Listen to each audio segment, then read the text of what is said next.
નવસારી શહેરના ચારપોલ વિસ્તારમાં આવેલું 83 વર્ષ જૂનું ઐતિહાસિક બોદાલિયા બિલ્ડિંગ જર્જરિત બનતા આ જર્જરિત ઇમારતનો એક ભાગ ધડાકાભેર નીચે ખાબકતા સમગ્ર વિસ્તારના લોકો અવાજથી ચોંકી ઉઠ્યા હતા। શહેરના હાર્દ સમાન ગણાતા ચારપોલ વિસ્તારમાં આવેલું 83 વર્ષ જૂનું ઐતિહાસિક બોદાલિયા બિલ્ડિંગ હવે રાહદારીઓ અને રહીશો માટે ડેથ ટ્રેપ બની ગયું છે। આજે અચાનક આ જર્જરિત ઇમારતનો એક ભાગ ધડાકાભેર નીચે ખાબકતા સમગ્ર વિસ્તારના લોકો અવાજથી ચોંકી ઉઠ્યા હતા। સદનસીબે જે સમયે કાટમાળ પડ્યો ત્યારે નીચેથી કોઈ પસાર થઈ રહ્યું નહોતું, અન્યથા નવસારીએ આજે એક મોટી માનવ સર્જિત દુર્ઘટના જોવી પડી હોત। આ કોઈ પહેલી ઘટના નથી। આ અગાઉ પણ બિલ્ડિંગનો આગળનો હિસ્સો તૂટી પડ્યો હતો।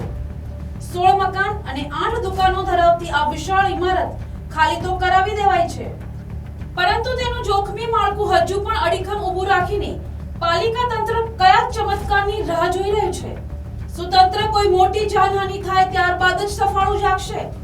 તેવા વેધક સવાલો સ્થાનિકો ઉઠાવી રહ્યા છે। Bureau report NTC news Navsari.